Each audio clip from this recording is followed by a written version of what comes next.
Herkese selam. Bugün sizinle birlikte 5. sınıf İngiliz dili 34-35 işleyeceğiz. Gelin başlayalım. Bölümümüzün adı Where's Home? Ev hardadır. Gelin başlayalım. Birinci misal. Complete Katya's message with the words below. Then listen, check and report. Katya'nın mesajını aşağıdaki sözlerle tamamlayın. Sonra kulak asın. Tekrar edin ve emin olun. Gəlin ilk öncə trackimizi qulaq asaq və sonra təkrar edək. Hi, Maria. This is Julia's apartment. It's big and modern. This is my bedroom. It's small, but nice. Here's the kitchen. It's really modern. The living room is awesome. It's very big. This is the dining room. It's really nice. Here's the bathroom and Julia's cat. Look at the yard and the bikes. They're very old. Gəlin başlayaq. Birincisi. This is my bedroom. Bu mənim yataq otağımdır. It's small but nice. Burası balacadır, amma gözəldir. Here isə ikincidə eşitdiyimiz kimi kitchen. Here isə kitchen. Burası isə mətbəxdir. Burası çox modern görsənir. Üçüncü. The awesome. It's very big.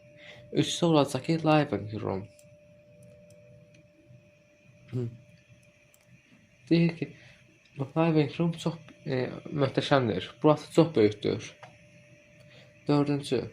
Siz isə burada olacaq ki dining room, yəni yemək otağı.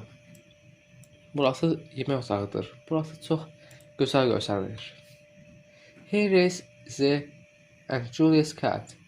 Here is her yard olacaq. Burası həyətdir. Yox, daha düz səhv dedim. Bura olacaq bedroom. Burası hamam otağıdır və bu da Julia'nın pişiyidir. Və axırıncı olaraq look at the olacaq yard, yəni həyət. Look at the yard and the bikes. They're very old. Həyətə baxın və velosipedlərə. Görürsünüz, bunlar çox köhnədir. İndi keçək 35-ə. Where are the things?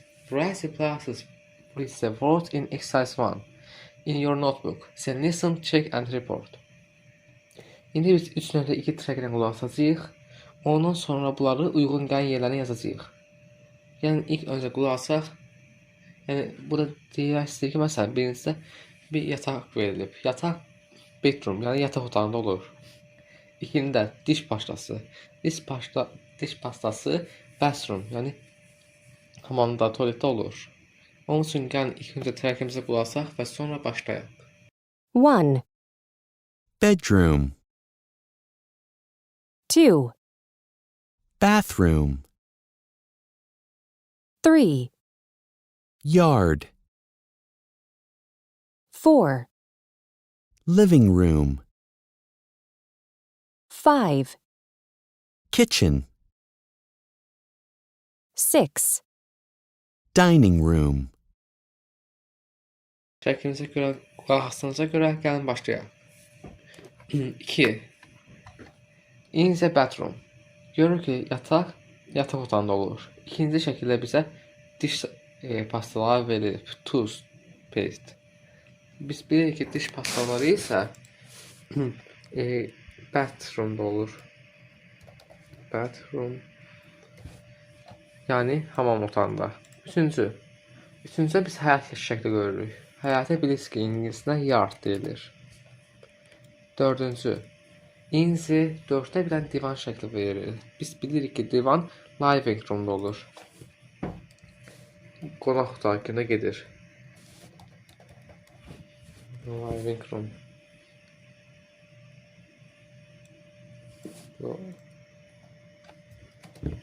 Living room.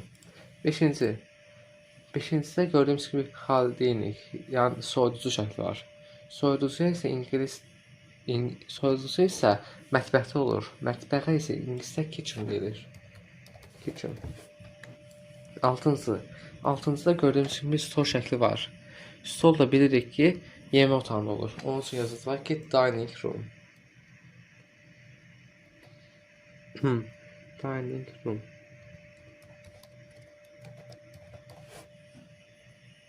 Bunu yazdığımıza görə gəlin üçüncü tapşırığa keçək. Look at the images. Choose the correct words. Then listen, check, report.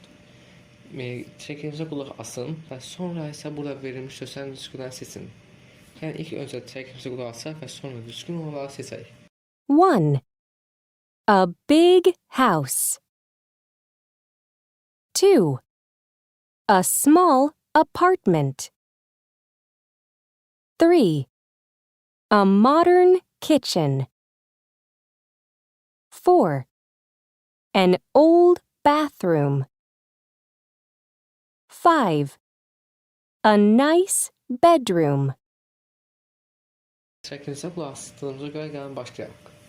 Birincidə biz görürük ki, bir ev şəkli var və bu ev çox böyükdür. Onun üçün a big house olmalıdır.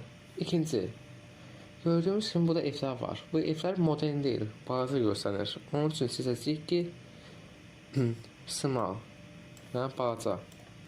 Üçüncü, an old, burada gördüyümüz kimi mətbəx var və bu mətbəx olduqca modern görsənir. Onun üçün modern, yəni yeni kimi mənası var. İndi keçək dördüncüyə. Dördüncüdə gördüyümüz kimi bir hamam şəkli var. Hamam gördüyümüz kimi çox köhnə görsənir. Onun üçün bunu old seçəcəyik. Və son olaraq görürük ki, burada bir otaq şəkli var. Yataq otağı. Gördüyümüz kimi otaq çox böyük deyil. Onun üçün nice seçəcəyik. İndi keçək o birisinə. 4. Bir də 5-də nice gözəl deməkdir. Bunu mən demişdim, yenə də deyim. İndi keçək 4-cüyə. 4-də gördüyümüz kimi deyir ki, copy the chart to your notebook and complete it with the words from exercise 2 and 3.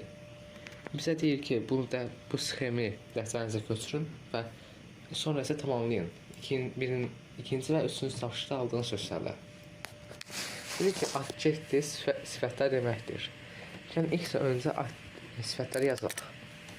Yazacaq ki, nice, gözəl, small, kiçik,